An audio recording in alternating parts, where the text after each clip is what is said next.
They say you can't judge a book by its cover, but some people still do. She walked into the grand old theater like a whisper in a thunderstorm. No flashy entrance, no glittering wardrobe, just a quiet woman in a faded blouse, a long skirt, and shoes better suited for church than the spotlight. Her name was Margaret Evans, but everyone who knew her just called her Maggie.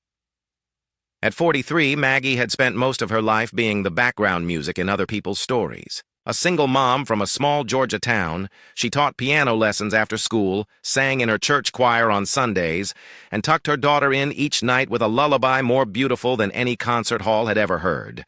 But no audience had ever applauded, because Maggie never asked for one. Her voice, rich, soulful, and trained only by heartache and hope, had always stayed in the shadows. Not because it wasn't good enough, but because life just kept getting in the way. College had been traded for diapers, stage dreams postponed for grocery bills and PTA meetings. Her music, like so many dreams, had quietly faded into the background. But one person never stopped believing. Lila, Maggie's 17-year-old daughter, who had grown up falling asleep to her mother's voice and swearing one day the world would hear it too. And Lila was done waiting. Without telling her, she submitted Maggie's name for a regional televised audition. She filled out the forms, sent in a grainy video recorded during church rehearsal, and didn't say a word until the confirmation email came through. At first, Maggie laughed. And then she cried. "I haven't performed for anyone but God and my kid," she whispered, shaking her head. "That's enough," Lila said. "But it's not all." Now, standing backstage in the ornate Melody Hall Theater in Atlanta, Maggie felt like a painting hung in the wrong gallery. Everywhere she looked, there were glittering gowns, stilettos, vocal warm-ups echoing through the halls, young hopefuls snapping selfies, checking lipstick, and comparing stage names. Then came the laughter. Two women, Carmen and Tyra, dressed in rhinestones and bold eyeliner, glanced Maggie up and down. "Y'all church ladies here to bless. The mic," Tyra joked, loud enough for others to hear. "She must have wandered in from choir practice," Carmen added, flipping her hair. Maggie said nothing. She just gripped the edge of her music sheet and held it close to her chest, her fingers brushing against the silver locket tucked beneath her blouse. It had belonged to her mother. Inside was a photo of a young Maggie at her first piano recital and a tiny scrap of sheet music from the first song they ever sang together. Her mother had passed a year ago, but Maggie still carried her strength like a second heartbeat. Lila hugged her before slipping into the audience. "You've already won," she whispered. "You just have to sing it out loud." And so, with nerves bundled beneath her quiet smile, Maggie waited in the wings. A plain woman among stars, a hidden voice among amplifiers. No one expected her to shine. But the thing about light, it doesn't ask for permission, it just shines. She sat quietly backstage, hands folded over her music sheet like it was a prayer. Around her, the show unfolded in full color. Contestants danced across the stage with backup tracks blasting through the old theater's speakers.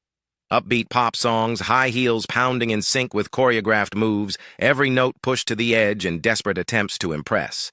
Flash, power, volume. And then there was Maggie. No sequins, no choreography, just a woman in a thrift store.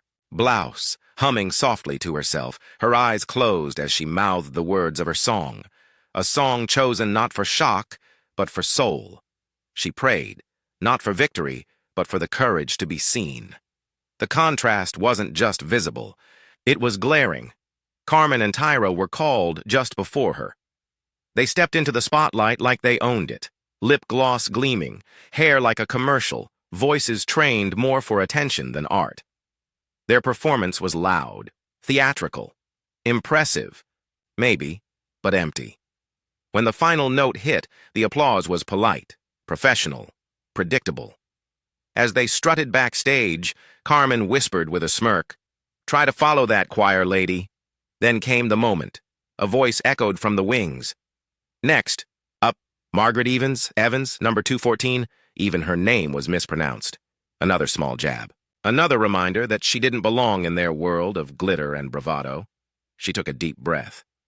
This wasn't her kind of stage, but it was her kind of moment. As Maggie stepped into the light, the audience stilled, not in anticipation, but in assumption. Is she someone's mom? Someone muttered in the fourth row. Did she get lost on her way to Bible study? Wrong show, lady. The judges didn't even bother to hide their disinterest. One kept scrolling on his tablet. Another adjusted her microphone and whispered to the producer. The last, an aging radio DJ known more for snark than substance, sighed. Well, he muttered into his mic. Let's see what Gospel Hour has for us. The room wasn't unkind, just unconcerned. She wasn't flashy. She wasn't famous. She was forgettable. At least that's what they all believed. But the thing about voices, like Maggie's, they don't need to shout. They just need to be heard. She stepped up to the mic like it might bite her, hands trembling slightly, voice barely above a whisper. Hello.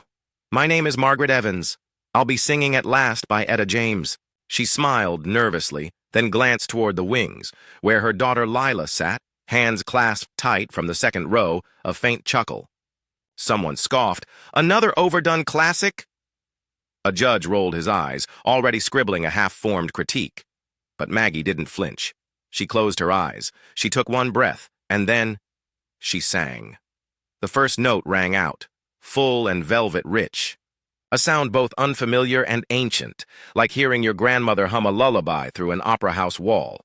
Warm, round, timeless. It was not loud, it was not flashy, but it was true.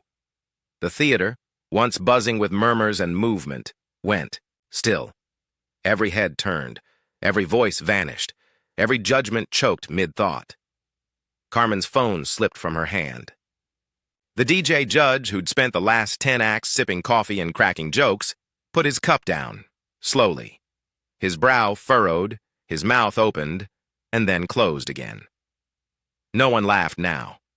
No one smirked, because Maggie's voice didn't just hit notes.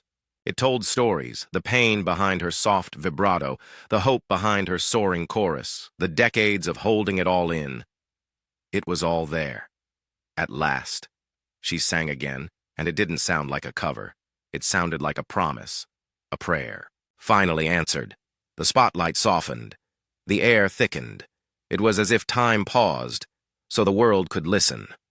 The camera scanned the audience. No phones now, no talking, just wide eyes and quiet tears.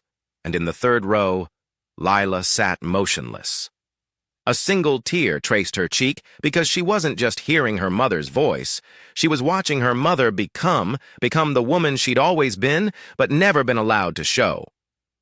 Maggie stood center stage, eyes closed, fingers gently, gripping the microphone. Her voice carried the final note with breathtaking control, soft, trembling at the edges, then swelling one last time into something full and fearless. And then, silence. For a moment, the entire theater forgot how to breathe. No phones, no whispers, no movement. Only stillness, suspended in awe. Then it happened.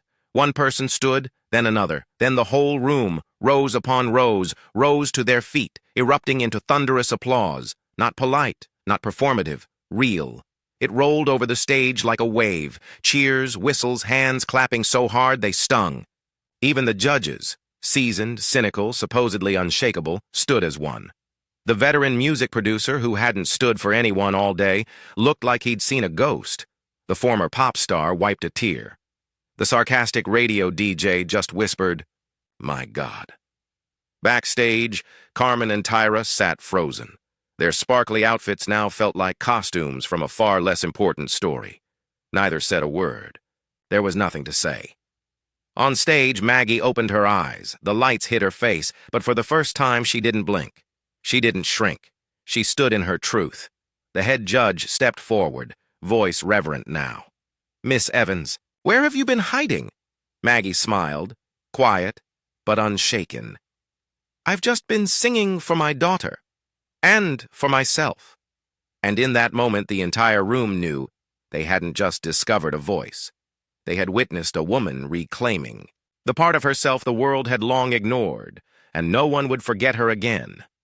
As the applause finally faded, the judges leaned into their microphones, one after the other. Yes. Absolutely yes. Unanimous. 3 glowing approvals. No debate, no hesitation. Margaret Evans was going to the next round. Backstage, everything had changed. The same corridor where she'd stood unnoticed hours earlier now buzzed with murmurs of her name. Singers who had barely looked at her before now hovered nearby, eyes wide, voices curious. That was unreal. Where did you train?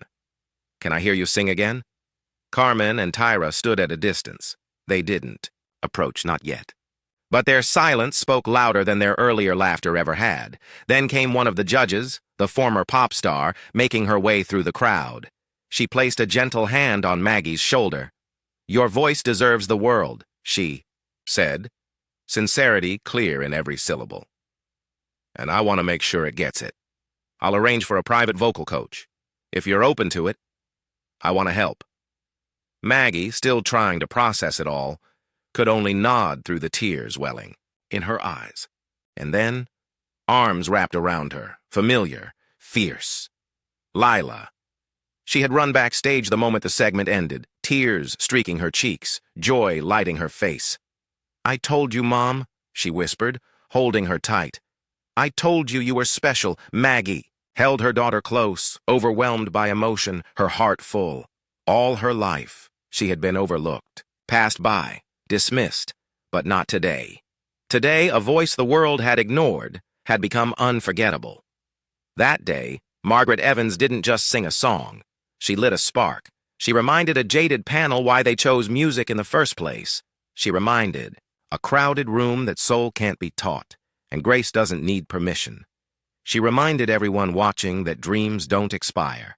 They wait for courage, wait for the right moment, wait for someone finally to listen.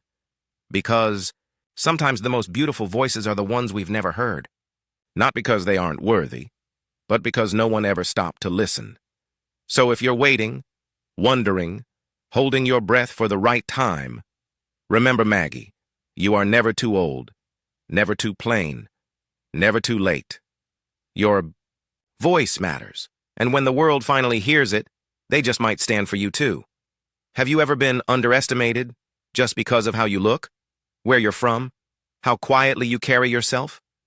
Maggie's story reminds us all, it's never too late to be seen, never too late to be heard, and never too late to remind the world of your worth. If someone you love needs a reminder of their power, share this story with them. Hit subscribe to discover more stories that celebrate quiet strength, second chances, and voices the world almost missed. And tell us in the comments, where are you watching from today? We'd love to hear your voice too.